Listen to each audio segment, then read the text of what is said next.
오늘 하나님께서 우리에게 주시는 말씀은 에베소서 2장 말씀입니다. 2장 1절부터 11절 말씀입니다.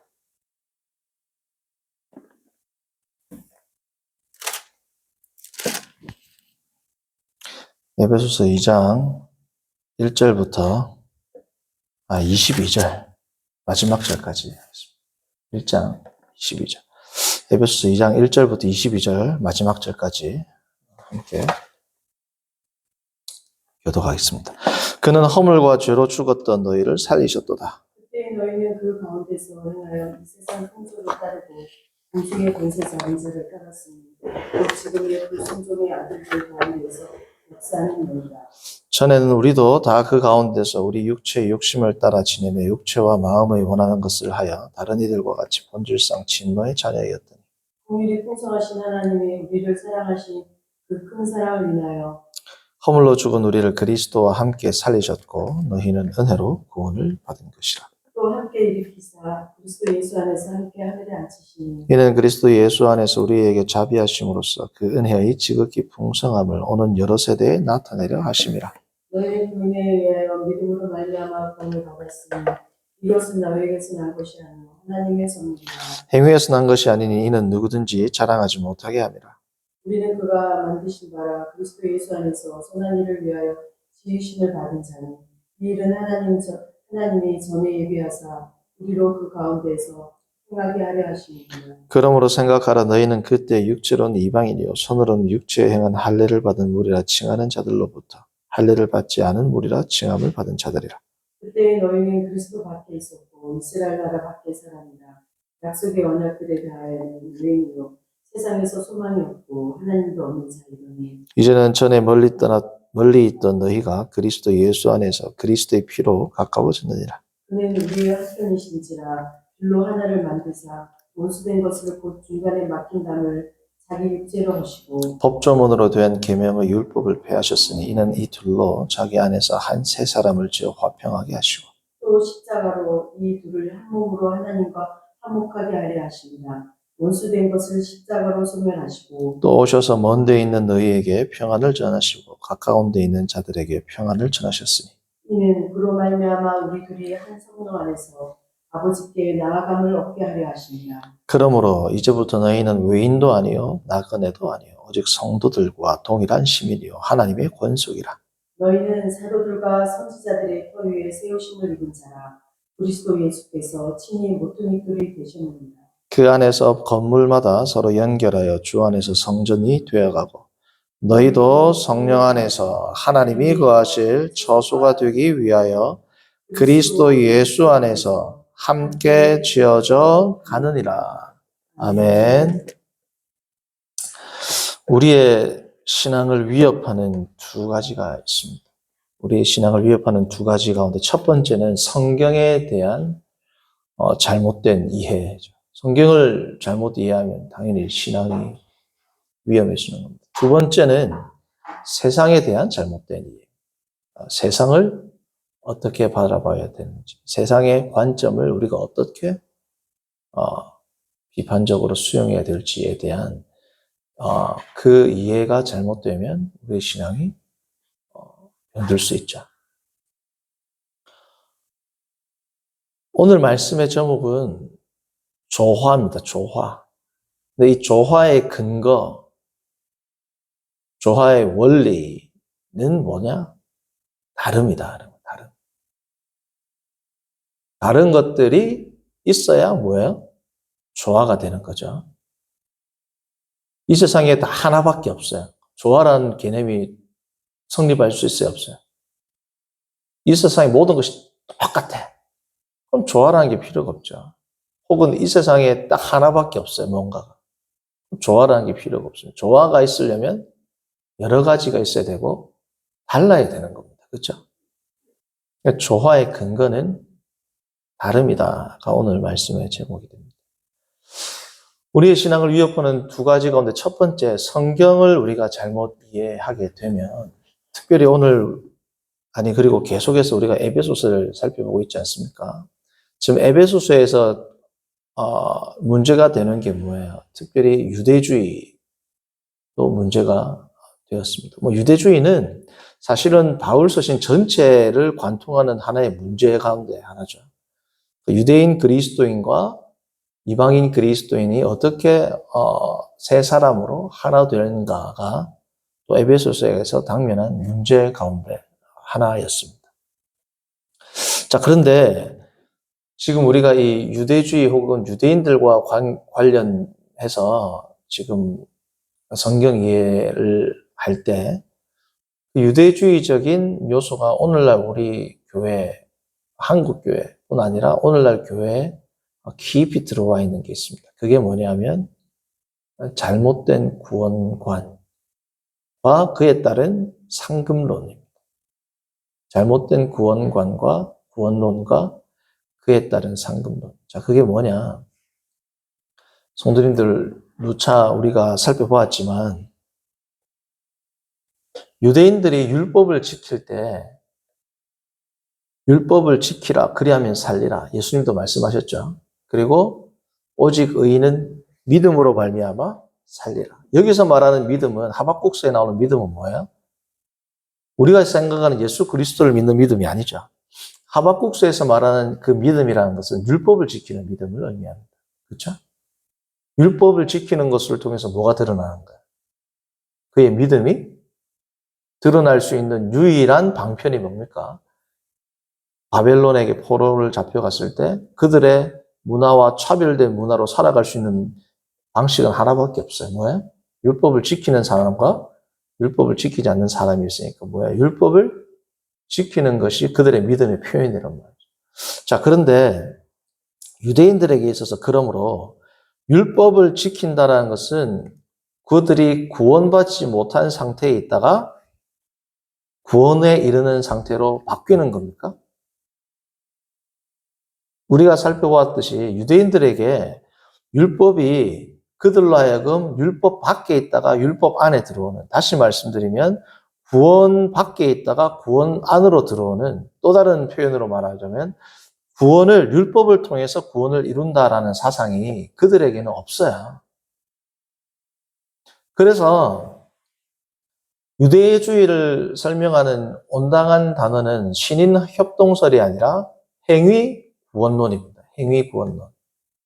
행위 구원론이라기보다는 뭐예요? 행위 공로설. 행위 구원론이라는 말보다 신인 협동설 혹은 행위 구원론이라는 말보다는 그런 것들은 오히려 가톨릭에 가깝고 유대주의를 정확하게 표현하는 개념은 행위 공로설입니다. 행위 구원론이 아니고. 왜냐하면 당시에 종교개혁자들이 종교개혁을 할 때 유대교를 해석할 때 이 유대교를 누구로 봤습니까? 로마 가톨릭을 유대교와 등치시켰거든요. 혹은 계시록을 해석할 때에는 로마 교황을 666, 바벨론, 세상을 상징하는 세력을 가톨릭으로 봤거든요. 그 시대의 한계라고 할 수 있지만. 그래서 가톨릭을 해석할 때 유대주의를 가톨릭으로 등치시키는 그런 시대적 한계가 있었습니다. 그래서 유대교를 우리가 해석할 때 행위 구원론 혹은 신인 협동설이라고 이야기를 하지만 사실은 유대주의를 더 정확히 표현하는 개념은 뭐다? 행위 구원론이 아니고 행위 공로론입니다. 행위 공로설. 왜냐하면 자, 다시 한번 복습을 하자면 이스라엘 백성들이 율법을 처음 받을 때 언제 받았어요? 시내산에서 받았습니다. 이미 아브라함 언약 안에 아브라함의 자손으로 있다가 하나님으로부터 구원을 받고 나서 받은 게 뭐예요? 율법이죠. 하나님으로부터 이미 구원받고 난 이후에 구원을 받고 나서 출애굽한 이후에 받은 게 뭡니까? 율법입니다. 율법. 그러므로 그들이 율법을 지킨다는 것은 구원 밖에 있는 백성이었다가 구원 속으로 들어온다는 의미가 아니죠. 자, 그러면 그들이 율법을 지킨다는 의미는 뭐예요? 이를 행하라, 그리하면 살리라. 그 말은 뭐냐면 그들이 율법을 지키는 것을 통해서 뭐예요? 그들의 아이덴티티를 드러내는 겁니다. 그들의 아이덴티티. 여기서부터는 조금 이제 선지자들 BC 8세기부터 이제 선지자들이 쭉 나오잖아요. 이사야, 예레미야, 에스겔. 뭐라고 해요? 너희들이 하나님께 구원받은 이 상태가 율법을 어긴다 할지라도 계속 지속된다, 지속되지 않는다? 지속되지 않는다. 율법을 지키지 않는 것은 너희들이 하나님을 온전히 믿지 않는 것이기 때문에 믿지 않는다라는 것은 너희가 하나님의 백성으로부터 떨어질 수 있다라는 것을 경고하는 메시지를 누가 주는 겁니까? 선지자들이 주는 것이고, 사도 바울과 예수님은 더 나아가는 거죠. 구원받았다가 떨어진다는 게 아니고 너희들이 하나님의 말씀, 예수님은 뭐래요? 더 정확히 나의 말씀이죠. 나의 말. 나를 믿고 나의 말을 행하지 않으면 너희는 구원에서 떨어진 게 아니라 원래부터 뭐예요? 마귀 자식이다. 요한복음 거죠. 너희들의 아비가 원래 마귀였다는 거예요. 자, 그런데 당시 예수님의 이 말이 그들에게 통했을까요? 통하지 않았을까요? 안 통합니다. 유대인들이 사도 바울의 말에 그렇게 분노한 이유가 뭐예요? 우리는 하나님의 백성이기 때문에 율법을 어긴다 손치더라도 하나님의 백성으로부터 우리는 떨어진다, 안 떨어진다? 안 떨어진다. 그들이 생각하는 구원관이었습니다. 얼마나 이 구원관이 지독하냐면 선지자들이 수백 년 동안 그들에게 예언을 하고 거의 800년, 1000년 가까이 예언을 하고 아니다, 아니다, 아니다. 예수님께서 와가지고 더 정확하게 말씀을 하셨는데도 바뀌어야 안 바뀌어요. 1000년이 지났는데도 안 바뀝니다. 그렇게 많은 선지자들을 하나님께서 보내시고 하나님의 아들이신 독생자 예수님을 보내셔가지고 너희들이 생각하는 그 구원은 잘못됐다는 것을 아무리 설명을 해도 당시의 유대주의의 구원과는 바뀌었어요? 안 바뀌었어요? 안 바뀌었다는 거예요. 자, 그러니까 그들의 구원관의 가장 핵심적인 문제는 뭐라고요? 우리는 구원받은 백성이고 이 자기 확신이 엄청 강하단 말이죠.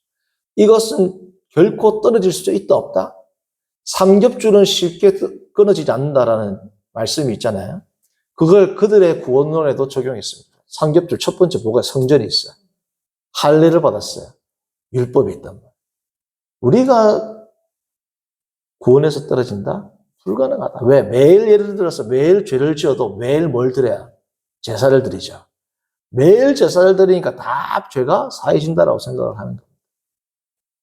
그러니까 그들이 율법을 지키는 것은 뭐하고 관계되는 겁니까? 결국은 구원은 다 받았어요. 죄를 다 지어도 구원 받는단 말이죠. 그럼 그들이 율법을 지키는 건 뭐하고 관계 있을까요? 첫 번째 아까도 말했지만 아이덴티티입니다. 우리는 유대인이다라는 걸 드러내는 거예요. 예를 들면 한국 사람은 미국에 가도 뭐 먹어요? 김치 먹죠. 우리는 한국인이다라는 뭐예요? 자기 정체성이란 말이죠. 예를 들어서 뭐 우리 옛날 조선시대나 이럴 때면 이씨 조선. 우리 가문에서는 이런 게 용납 안 된다. 가문 안에서의 문화들이 있죠. 우리 이씨, 뭐 경주 이씨, 뭐 그렇죠? 우리 이씨는 이런 일이 있으면 안 돼. 우리는 이렇게 행한다. 라는 자기 정체성을 구현하는 방식으로 나오는 게 뭐예요? 여러 가지 행위들이었단 말이에요. 그러니까 유대인들의 수많은 율법들은 뭐예요? 그러한 행위들을 통하여 자기들이 이방인들과 구별됐다, 다르다라는 정체성을 드러내는 표지로 사용한 게 뭐예요? 율법을 순종하는 거였습니다. 두 번째는 뭘까요? 자, 상식적으로 생각해 보세요. 구원은 이미 주어졌고 이 구원으로부터 그들이 떨어진다, 안 떨어진다? 안 떨어진다. 자, 그러면 첫 번째는 자기 정체성. 자기가 유대인이라는 것을 자기 확신 그리고 프라이드, 교만을 드러내는 수단으로 사용한 게 뭐라고요? 이 율법을 지키는 행위였어요. 두 번째는 뭘까요? 구원은 이미 주어졌어요. 이 두 번째가 뭐냐 하면 상급입니다. 상급. 이미 구원은 주어졌으니까 율법을 더 잘 지키는 자와 덜 지키는 자가 뭐예요? 상급의 차이가 있겠죠. 자, 이게 어디에 들어왔다고요? 교회로 들어온 거예요. 교회로. 교회의 역사가 시작되고 나서 지금 2000년이 지났습니다. 올바른 구원론이라는 것은 이것입니다라고 수없는 위대한 교부들과 종교개혁자들이 다 이야기했을까요? 안 했을까요? 했죠. 뭐예요? 진짜 믿음은 행위를 통해서 드러난다. 열매를 통해서 드러난다. 2000년 동안 설교를 했단 말이죠. 그러나 한국교회와 세계교회의 잘못된 구원론이 아직까지도 바뀌어 있어요? 안 바뀌어 있어요? 안 바뀌어 있습니다. 그 단적인 게 뭐야? 우리가 지금도 공공연히 설교 강단에서 듣고 있습니다. 지금도 한국교회에서. 구원은 예수 그리스도를 믿을 때 이미 주어졌다. 그리고 우리가 어떤 죄를 짓더라도 다 사해 주신다. 그러므로 지금부터는 예수 그리스도는 믿음을 통해 처음 믿을 때 구원은 주어졌으니까 우리의 지금 행위, 우리의 순종을 통해서 하나님이 우리에게 복 주신다. 상 주신단 말이죠. 그러니까 구원은 한번 믿으면 예수 그리스도를 믿음으로 말미암아 구원받는 것이지 행위로 받는 것이 아니기 때문에 성도님들, 우리 모두는 구원받은 줄 믿습니다. 이런 설교 많이 들어봤어요? 안 들어봤어요? 많단 말이죠. 이거는 기독교가 아니고 유대교입니다.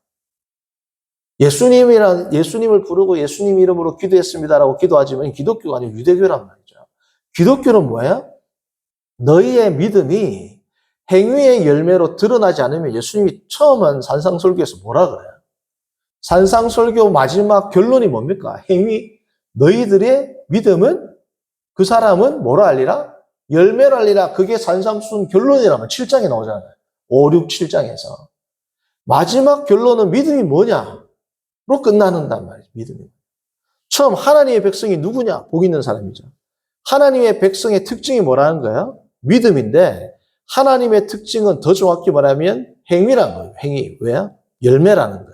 그 사람이 하나님의 백성인지 아닌지를 알 수 있는 건 결국 믿음인데 이 믿음은 뭘 통해서 한다? 열매를 한다. 이 예수님이 첫 설교라고. 첫 설교. 그러므로 이 열매가 없는 자들은 예수님이 뭐라고 해요? 너희가 선지자 노릇하든 뭐 기적을 행하든 귀신을 쫓아내든 마지막 날 내가 너희를 안다 모른다? 자, 그러면 처음 내가 예수님을 믿었고 내가 예수님을 믿었으면 나의 모든 죄가 사해졌기 때문에 우리는 다 구원받았습니다라는 말이 맞아야 틀려요. 안 맞단 말이죠. 물론 진짜 예수님을 믿은 사람은 구원받습니다. 그렇죠? 처음 내가 예수님을 고백할 때 이 고백이 진짜 믿음이라면 하나님께서는 성도의 견인, 마지막 칼빈 교회의 마지막 교리가 있죠. 성도의 견인, perseverance of saints. 그죠? of the saints. 성도들을 끝까지 하나님이 견인하시고 끌고 가신다는 성도의 견인은 뭐야? 하나님께서 택한 자입니다. 택한 자. 이 택한 자는 뭐예요? 내가 처음에 예수님을 믿을 때 그 믿음이 진짜 믿음인 자들은 하나님이 택해서 끌고 가죠. 근데 진짜 믿음인지 가짜 믿음인지는 몰라요. 하나님만 알아요. 그렇죠? 그러나 우리가 이 땅에서 알 수 있는 유일한 시금석은 뭐다? 열매를 통해서 한다. 열매가 없는데 단순한 자기 확신으로 나는 구원을 받았어라는 믿음은 기독교가 아니고 뭐라고요? 예수님이 처음 비판했던 건 유대교란 말이죠. 이 유대교의 믿음에 대한 썩어 빠진 정신이 얼마나 심각했으면 예수님의 첫 설교에서 이걸 터치하지 않습니다. 산상수훈 5, 6, 7장 오늘 나중에 한번 읽어보십시오. 마지막 결론은 이거랍니다. 이 마지막 결론을 딱 맺고 나니까 사람들이 엄청 놀래요. 왜요? 이때까지 안 들어본 설교거든요. 볼까요? 마지막 그들의 반응 7장. 예수님의 권위의 엑수시아, 두나미스 이런 단어가 쓰인단 말이에요. 산상수훈 마지막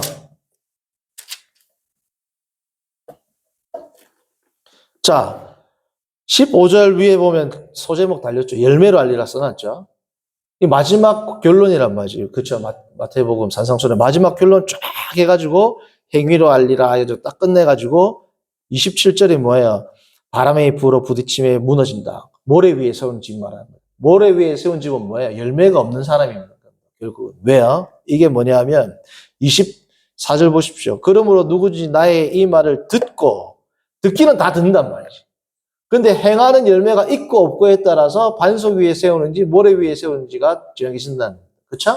그러니까 결국 그 열매, 행위를 통해서 아는데 이 설교를 들었을 때 이러한 설교는 유대주의적 일반적인 랍비와 그들의 유대주의적인 색채에서는 이런 설교가 나올 수 있을까요? 없을까요? 절대로 구원에 안 떨어진다는 설교만 들었단 말이지. 28절 보세요. 예수님의 첫 설교를 딱 들었을 때 사람들의 충격, 반응, 경외심을 기록한 겁니다. 예수께서 이 말씀을 마치심에 무리가 그의 가르침에 당연히 놀래죠. 그렇죠? 왜요? 이는 그 가르치는 것이 권위 있는 자와 같고 그들의 서기관들과 당연히 다르죠. 예수님의 첫 설교란 말이죠. 마지막 설교가 뭡니까? 계시록입니다. 뭐로 한다 그랬어요? 행위로. 믿음이라는 말보다 3.5배 더 나오잖아요. 행위가.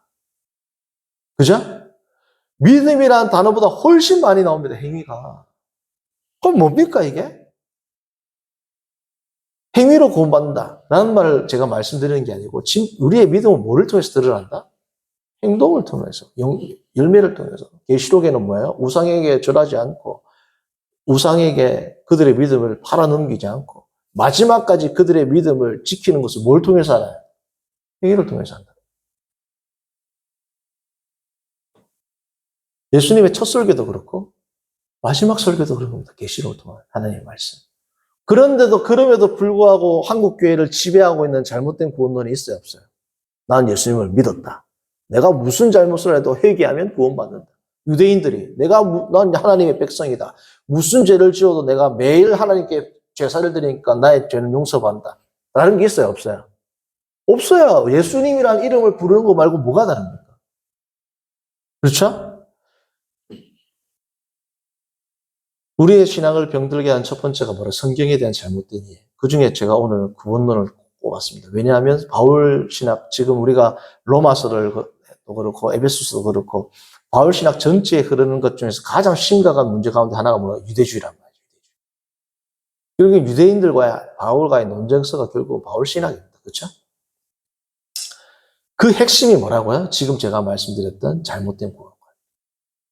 그러니까 이 구원관은 성경에 대한 잘못된 이해에서 기인하죠. 그렇죠? 근데 이 성경에 대한 잘못된 이해가 오늘날도 한국 교회에 엄청나게 많이 팽배해 있다, 팽배해 있지 않다? 팽배해 있다. 이 자기 확신이 확고한 사람 우리는 믿음이 좋은 사람이라 그래요. 그렇죠? 이 자기 확신이 확고한 사람을 믿음이 좋은 사람이라고 이야기를 한단 말이죠. 사실은 열매로 드러나야 돼요. 자, 두 번째가 뭐라 그랬습니까? 세상에 대한 잘못된 이해가 되는 겁니다. 세상에 대한 잘못된 이해는 특별히 오늘날 우리가 많이 들었지만 오늘날 우리는 무슨 시대를 산다 그럽니까? 포스트 모더니즘이죠. 포스트 모더니즘. 포스트 모더니즘의 특징은 뭐예요? 이전의 모더니즘이나 혹은 중세 시대와는 완전히 틀립니다. 완전히 틀린 게 뭐냐? 중세 시대나 근세 시대, 중세 철학이나 근세 철학은 신 중심이냐, 혹은 성경 중심이냐, 신 중심에서 이성 중심으로 축이 옮겨지죠. 중세에서 근세로, 그렇죠?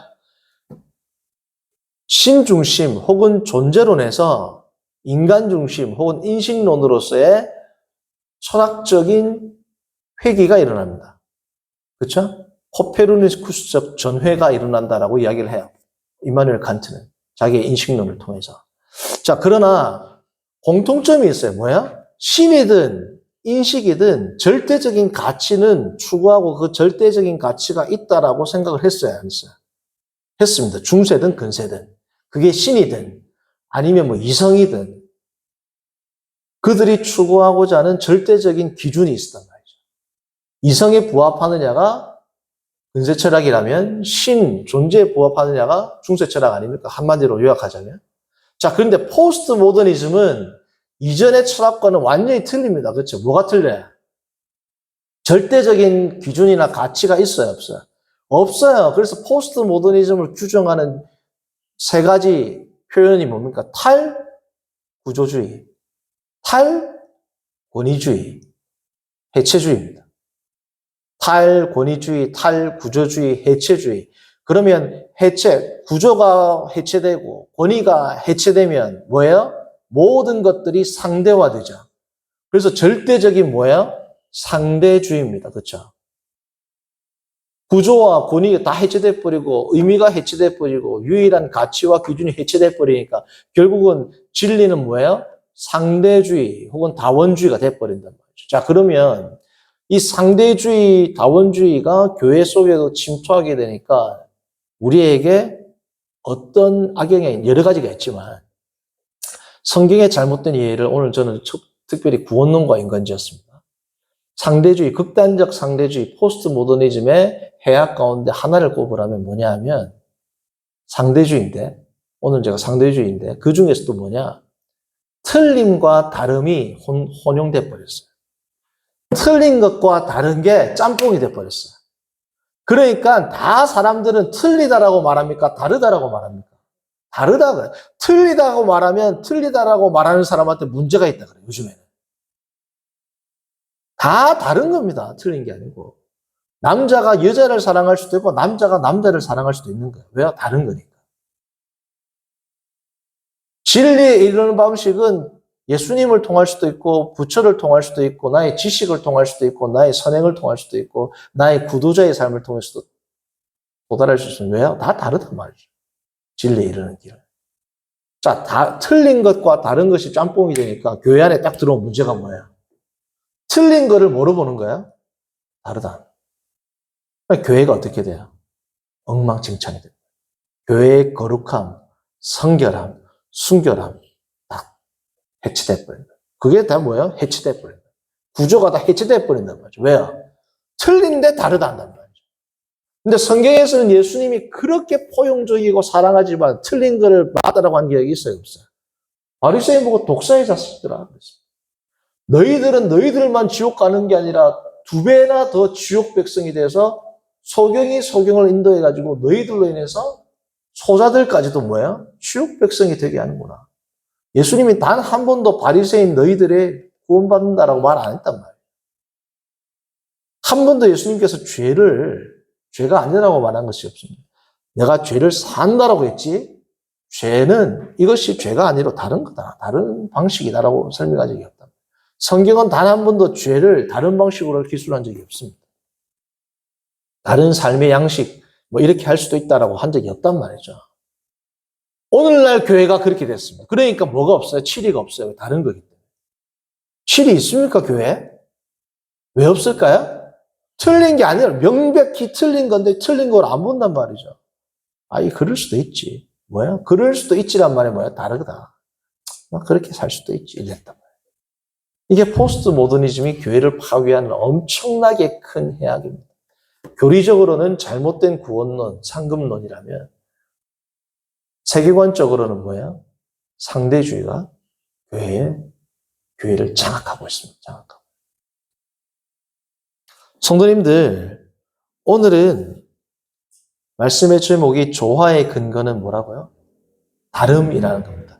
성도님들, 우리가 지금 살펴보고 있는 에베소서 2장은 지금 이 조화, 다름이 하나가 되는 이 단계에 대해서 사도 바울이 설명을 하고 있는 부분이에요.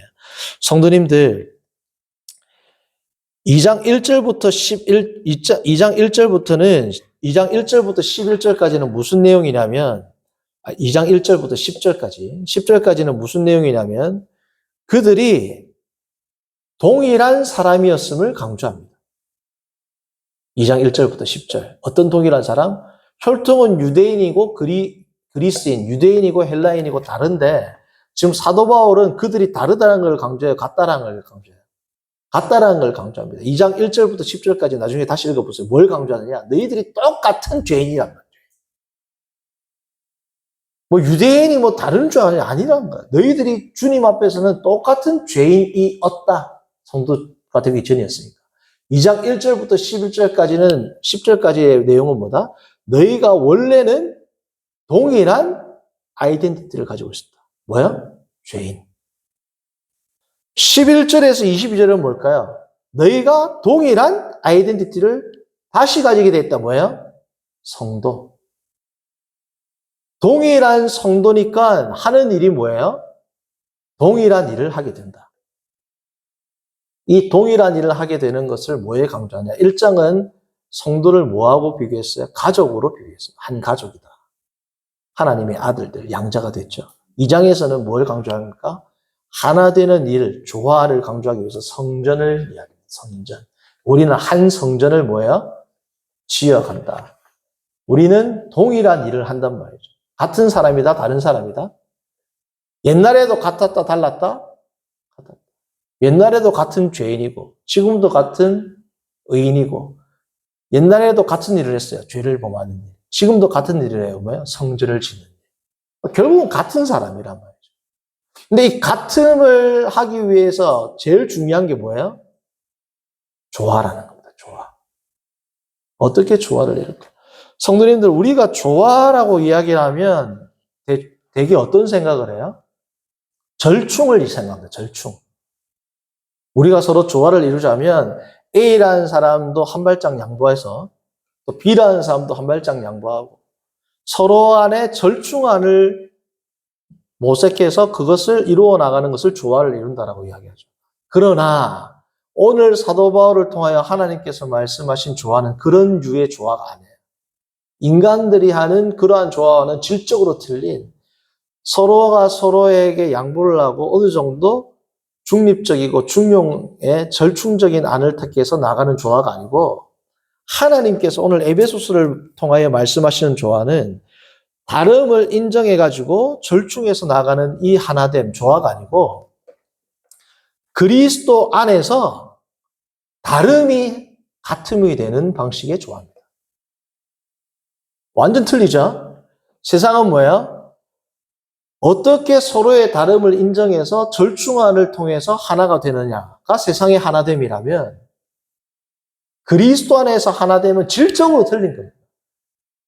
그리스도 안에서 다른 존재가 같은 존재가 돼버려.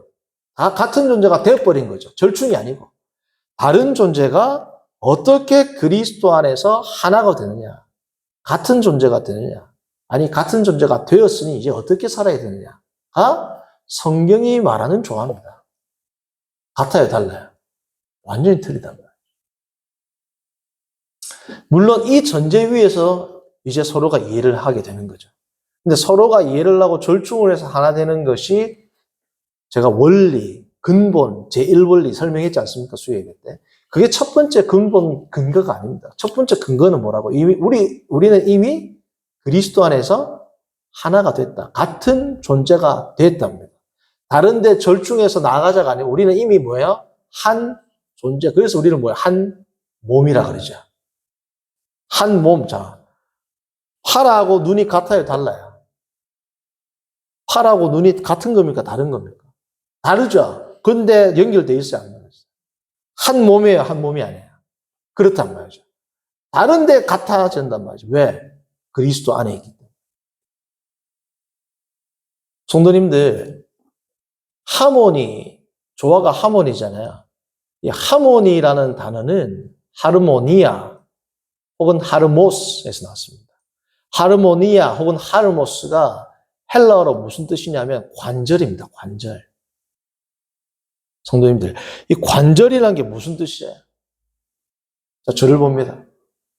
팔이 있는데 관절이 있죠. 관절이 없으면 움직여요, 안 움직여요? 자, 관절이 있다는 것은 이 부위와 이 부위가 다르다는 뜻이죠. 같은 부위면 관절이 없죠.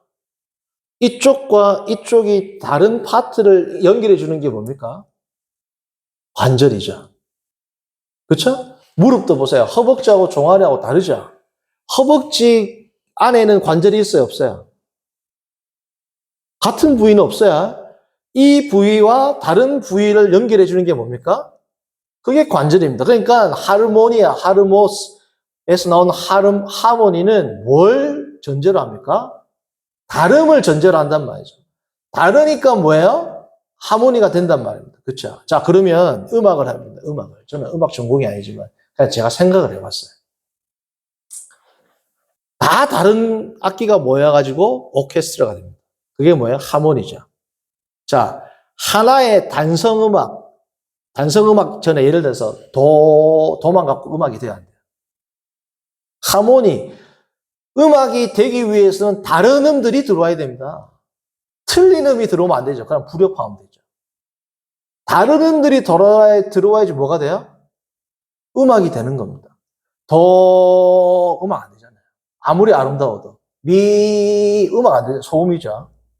도레미가 돼야지 뭐예요? 떴다 비행기도 도레미가 들어가야 되잖아요. 아무리 간단한 노래를 해도. 단성음악도 결국은 뭐예요? 화음이 안 들어가지면 다 한 음으로만 되는 게 아니지 않습니까? 그레고리안 챈트 같은 것도. 그렇죠? 자, 그러면 예를 들어 오케스트라가 있어요.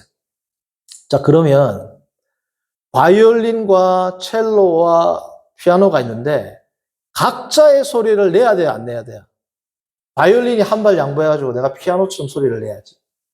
이게 세상이 생각한 조화 아닙니까? 피아노도 내가 한 발 양보해서 바이올린처럼 소리를 내봐야지. 그래가지고 조화를 이루는 게 예를 들면 세상적인 조화란 말이죠. 근데 이렇게 해가지고 하모닉 오케스트라가 돼야 바이올린이 피아노 소리 비슷하게 내고 피아노가 바이올린 소리 하면 개판이 엉망진창 된단 말이죠. 그쵸? 엉망진창 돼버린단 말이죠. 죄송합니다. 제가 뉴스에서 지금 요즘에 무슨 이런 게 많이 봐가지고 요즘 뉴스에 지금 가결되고 나서 무슨 판 이런 게 막 뉴스에 많이 나가지고 엉망진창 돼버린단 말이죠. 그쵸? 그러니까 피아노는 피아노 소리를 내고 첼로는 첼로 소리를 내는데 그것을 마에스트로가 잘 하나로 연결시켜가지고 나오면 그게 뭐야? 하모니가 되는 거야. 바이올린이 내가 피아노를 배려해서 피아노처럼 소리를 내야지. 낼 수도 없을 뿐더러 그렇게 되면 오케스트라가 어떻게 돼요? 엉망이 돼버립니다. 엉망이. 성도님들, 이 세상을 움직이는 원리가 참 신기합니다. 저는 물리학에 대해서 완전 문외한이에요. 그러나 물리학에 저명한 강사들이 강의를 할 때는 제가 한 번씩 듣습니다. 왜 듣냐 하면 이 물리 법칙은 하나님의 오묘한 진리와 섭리와 하나님의 너무 광대한 영광을 드러내야 안 드러내요? 드러내죠. 이 물리학의 세계, 이 세상을, 물리학의 세상을 설명하는 방식이잖아요. 물리학은 세상을 수학으로 설명을 하는 겁니다. 결국은 뭐죠? 숫자라는 개념으로. 이 세상을 하나님의 섭리를 아름답게 찬양하는 방식이 물리학이에요. 그렇죠? 저는 물리학을 모르지만 그 강의를 듣는다. 들으면서 하나님에 대한 이 지혜를 찬양하고 영광을 돌립니다. 자, 근데 제가 들어보니까 물리학에서 우리나라에 요즘에 엄청 뜨는 물리학 교수님 계시잖아요. 성함이 생각이 안 나는데 TV에 많이 나오잖아요. 그분 강의를 제가 종종 듣는데 뭐라고 말씀하시느냐. 예를 들어서 하나의 물체가 있다. 아무것도 이 세상에 없고 물체가 하나만 있다. 아까도 말했지만 조화의 근거는 다름이죠. 다름이라는 건 하나가 있는 거예요. 여러 개가 있는 거죠. 여러 개가 있는 거죠. 근데 이분이 조화를 이야기하려고 한 게 아니라 공간과 시간을 설명하려고 이 이야기를 하셨습니다. 자, 이 세상에, 이 공간에 물체가 하나만 딱 있어요. 그럼 이 물체는 정지에 있다. 그러더라고요. 운동을 할 수가 없대요. 하나만 있으면. 이 세상에 한 존재, 한 물체만 딱 있으면 허공에 운동이 불가능해요. 운동이. 혹은 만약에 운동을 한다 한들 이 물체가 운동을 하는 걸 알까요? 모를까요? 하나만 있으면 모른단 말이죠. 적어도 이 물체 외에 다른 것 하나가 있어야 뭐가 잡혀요? 좌표가 잡힙니다. 좌표가. 하나가 잡히는데 이 하나는 또 움직이면 안 돼. 움직이면 좌표가 안 잡히잖아요. 하나의 존재, 또 다른 하나의 존재가 있어야 되는데 그건 나중에 움직이고 안 움직이고 따라 어쨌든 하나가 더 있어야지 뭐가 잡혀요? 좌표가 잡히죠. 좌표가 잡힌다는 것은 뭐가 잡히는 거예요? 공간이 잡히는 겁니다. 그렇죠? 공간이 잡힌다는 것은 운동을 한다는 거 운동을 하는 거죠. 운동을 하니까 운동이 관측이 돼야 안 돼요. 관측이 된단 말이죠. 하나의 물체가 있고 다른 하나의 물체가 있으면 운동이 시작된다 그래요. 왜냐하면 이때부터 뭐가 생겨요? 중력이 생깁니다. 중력, 한 물체만 있으면 중력이라는 게 작동이 안 하는 거죠. 다른 하나의 물체가 있어야지 뭐가 되는 거야?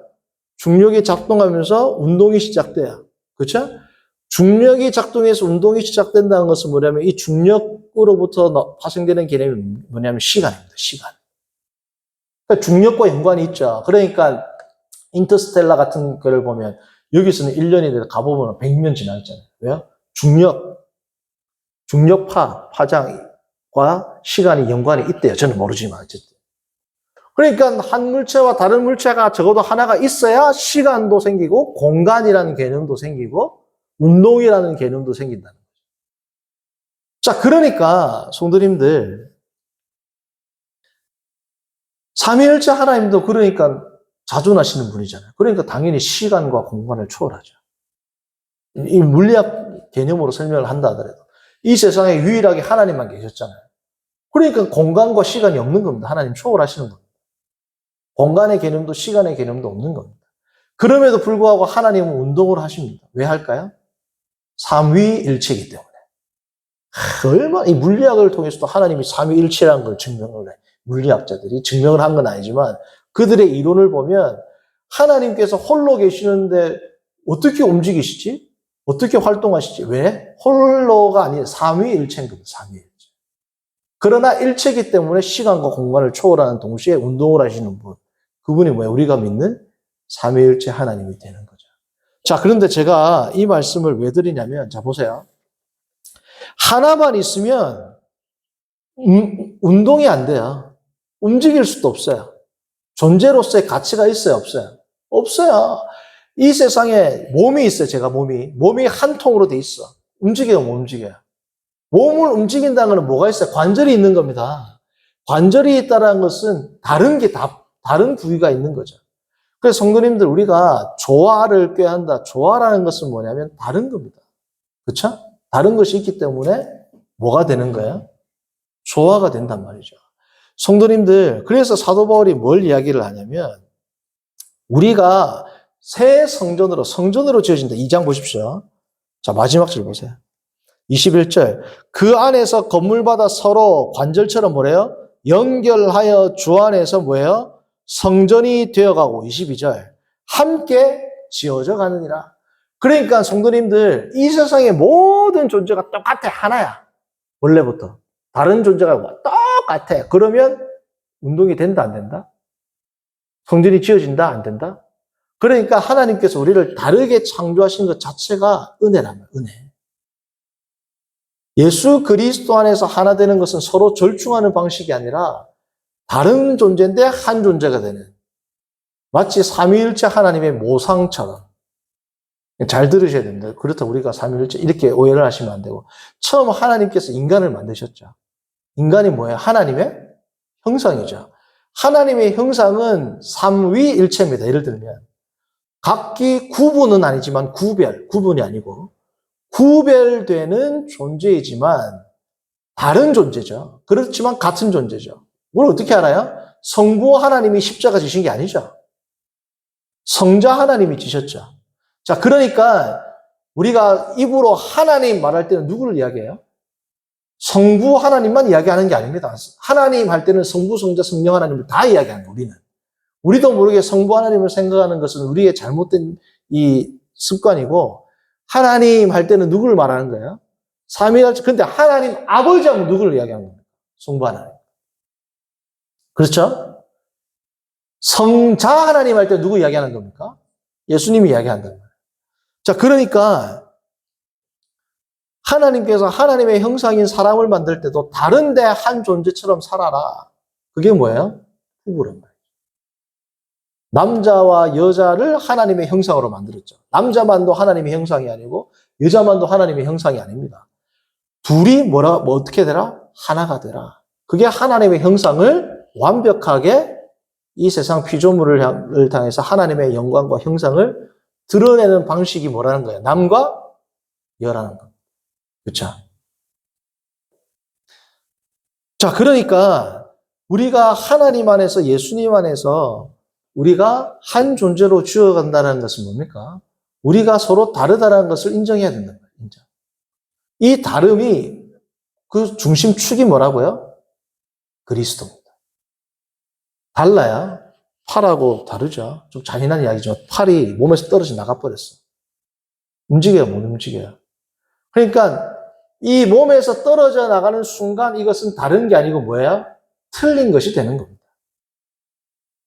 다른 것은 붙어 있는 거예요. 그렇죠? 우리가 그리스도 안에서 조화의 근거는 뭐라고요? 틀림이 아니고 다름이란 말이죠. 자, 조화의 근거는 다름이라는 것은 뭐냐면 우리가 서로 다른 생각, 다른 존재라는 것은 전혀 문제가 돼야 안 돼요. 안 돼. 오히려 안 다른 게 문제야. 바울의 관점에서 보면. 모든 사람이 똑같아요. 그게 문제인 겁니다. 오히려. 조화가 돼야 안 돼요. 다 똑같아요. 다 바이올린이야. 조화가 됩니까? 오케스트라가 다 바이올린이야. 그럼 오케스트라 안 부른단 말이에요. 그렇죠? 다 똑같아. 운동이 안 된단 말이죠. 함께 찌어져 가는 게 안 된단 말이죠. 그래서 성전이 되고 하나님의 백성이 되고 이 세상이 아름다운 이유의 근거는 뭐예요? 다 똑같으면 안 된단 말이죠. 왜? 하나님 그렇게 만드셨어요. 우리가 다른 것은 극복해야 할 문제가 아니고 다르다라는 것은 복입니다, 이게. 다른 존재로 우리를 하나님께서 성전을 짓기 위해서 부르셨다는 것 자체가 뭐예요? 복이란 말이죠. 그런데 왜 충돌이 일어나요? 죄 때문인 거예요. 아담과 하와가 전혀 다른 존재, 틀린 게 아니라 남과 여와 다르잖아요. 그러나 완전히 같은 존재로 살아갔죠. 타락 전에는. 어떠한 분쟁이나 알력이나 다툼이 없었죠. 죄가 들어오면서부터 무슨 싸움이 생겼습니까? 헤게모니 다툼이 생기지 않습니까? 그렇죠? 너는 남편을 지배하려고 하는 남편이 너를 지배하는 그런 조주의 상태가 일어났죠. 우리가 서로 다투는 것은 다른 존재이기 때문에 다투는 것이 아니라 뭐 때문에 다투는 겁니까? 죄 때문에 다투는 거예요. 그러면 뭘 해결해야 돼요? 죄 문제를 해결해야 된단 말이에요. 죄. 그리고 내 속에 있는 죄, 교만, 탐욕과 같은 이 죄 문제를 빼면 이게 싹 걷어지면 뭐가 돼요? 하나가 되는 겁니다. 천국에 가면 모든 성도가 똑같아질까요? 다 다릅니다. 예를 들면 제가 천국에 갔고 어떤 집사님 다 지금 이 땅에 사는 것처럼 다 다른 존재란 말이죠. 그러나 죄가 하나도 없으니까 어떻게 돼요? 완전히 연합하여 주님을 찬양하는 진정한 성전의 기능을 수행을 한다는 겁니다. 성도님들 말씀을 이제 적용을 하고 맺습니다.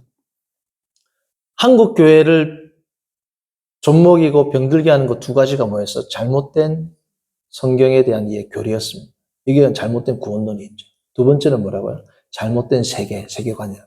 그건 뭡니까? 포스트 모더니즘으로 인한 극단적 상대주의란 말이죠. 이 상대주의는 어떻게 한다? 틀린 것을 다른 것으로 규정한단 말이죠. 틀린 것을 다른 것. 자, 틀린 것과 다른 것을 이제 교회 안에서 짬뽕이 되고 혼용이 되니까 어떤 문제가 생기느냐? 성도님들 잘 생각해 보세요. 교회 문제들을. 진짜 틀린 건데 뭐라 그래요? 다른 거다. 틀린 걸 다른 걸로 해갖고 다 덮자. 이럴 수 있다. 다른 건데 틀린 거라 할 때 있어요, 없어요? 이거는 다른 거니까 충분히 수용하고 소화할 수 있습니다. 근데 틀린 것으로 규정할 때가 있어요. 틀린 걸 다른 걸로 규정하고, 다른 것을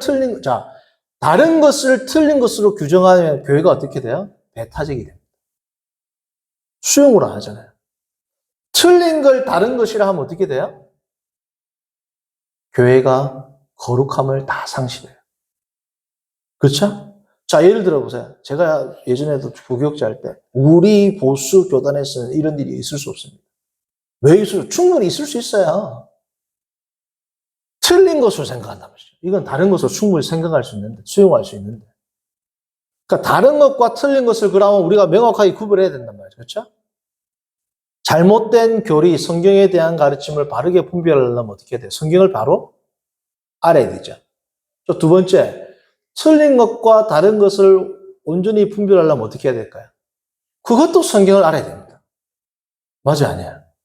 성경을 딱 정확하게 알면 요거는 틀린 거니까 절대로 받아들일 수 없다.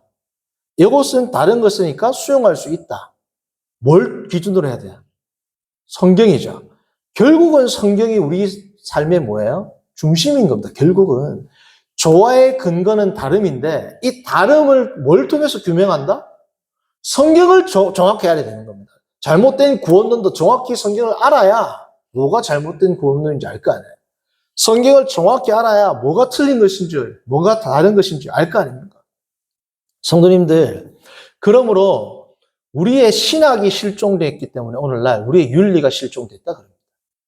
신학 실종은 곧 뭐 실종이다? 윤리 실종이란 말이에요. 뭐가 옳은지를 정확히 모르니까 윤리적인 삶이 어떻게 돼요? 자, 동성애를 지지하는 성경 해석을 하는 분들이 많죠? 그럼 동성애를 죄라고 합니까? 죄라고 하지 않습니까? 죄라고 안 한다면 그 사람들은. 그러니까 윤리가 실종이 돼야 안 돼요. 동성애를 잘못했다고 말하는 자들을 틀렸다라고 얘기합니다. 그 사람들. 그러니까 신학이 실종되니까 뭐가 실종됩니까? 윤리가 실종이 됩니다.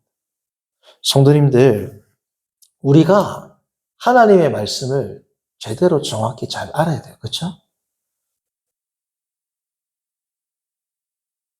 우리가 초대교회 때, 우리가 한국교회 처음 선교사님들이 오셔가지고, 처음 교회가 부흥할 때는 무슨 말이 있었어요? 주의 종의 말씀에 순종해라. 주님의 말씀을 하나님의 말씀인 것처럼 순종해라. 들었어요, 안 들었어요? 그때는 그 말이 맞을 수 있습니다. 왜요? 성경을 몰라, 성도들이. 처음 배워가지고. 예수님이 누군지도 몰라. 구원이 뭔지도 몰라. 처음 선교사님하고 처음 1950년, 60년대 처음 복음이 전해질 때. 그러면 성경을 누구를 통해서 알게 돼요? 목사님의 말씀을 통해서 알게 되는 겁니다. 그러니까 우리 한국 초대 교회 때의 그 선교 역사를 보면은 목사님의 말을 하나님의 말씀으로 들어. 맞죠, 그때는. 성경을 모르는데. 그때는 목사님이 뭘 가르치는 거야? 성경을 가르치는 거죠. 좀 오류가 있을 수 있지만 성경을 전혀 모르는 상태에는 일단 어떻게 돼요? 일단은 수납하고 받아들여야 됩니다. 그래서 어거스틴이 그 말을 했단 말이에요. 자기의 신앙의 시작은 처음은 교회였다. 나의 신앙에 있었으면 교회였다. 처음에 뭐야? 아무것도 모를 때는 뭘 통해서 받아들여요? 교회 지도자를 통해서 말씀을 받는단 말이죠. 그런데 지금 2022년을 살아갑니다. 지금이 그럴까요? 지금은 그런 시대가 끝났습니다. 목사님의 말씀은 하나님의 말씀이다라고 말하는 시대가 끝났단 말이죠, 이제. 여기서 말하는 끝났다는 게, 그 설교강단에서 말하는 설교가 전혀 하나님의 말씀에 이 뜻이 아니고, 목사님의 말씀을 무조건적으로 하나님의 말씀인 것으로 받아들이는 시대는 이제 뭐예요? 더 이상 존재하지 않습니다. 왜요?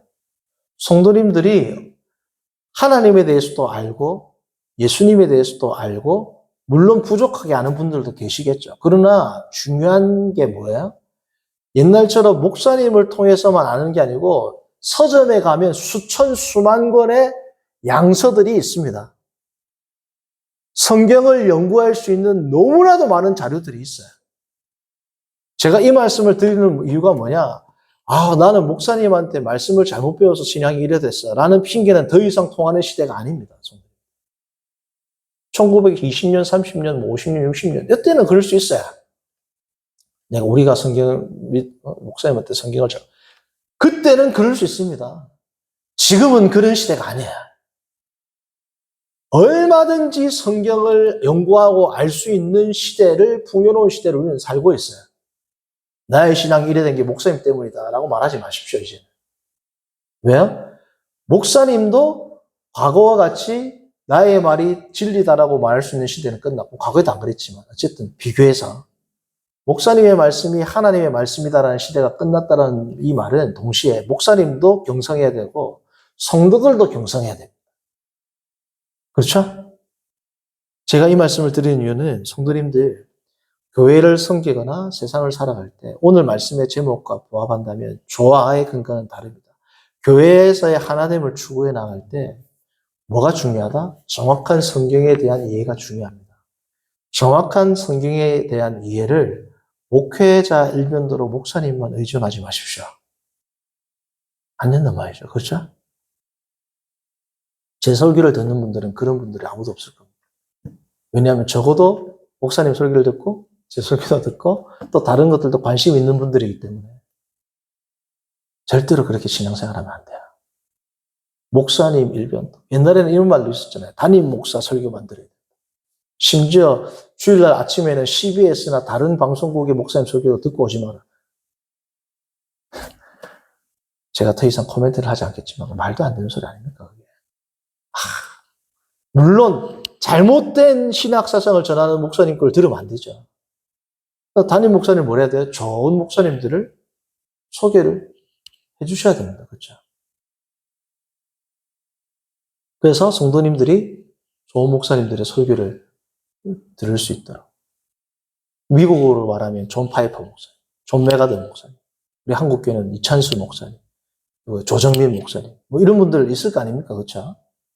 그런 분들의 설교를 권장을 하고. 그리고 어떤 성도들이 물어봤을 때, 이 목사님은 목사님이 판단했을 때, 조금 성도들의 신앙을 오히려 또 위험에 빠뜨린다면 또 자제를 시키고. 그렇게 지도를 하고 또 좋은 책도 지도를 하고 그렇게 하면서 상호 간에 뭐예요?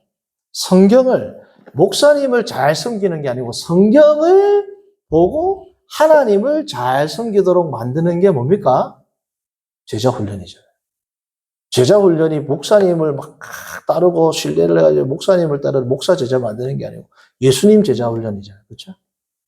그래서 우리가 정말 성경을 통하여 하나님을 제대로 알고 세상을 제대로 알고 나를 제대로 알아서 정말 조화 가운데 하나됨을 이루며 나아가는 하나님께 영광을 돌리는 그런 삶을 살아가는 우리 모두가 되기를 바랍니다.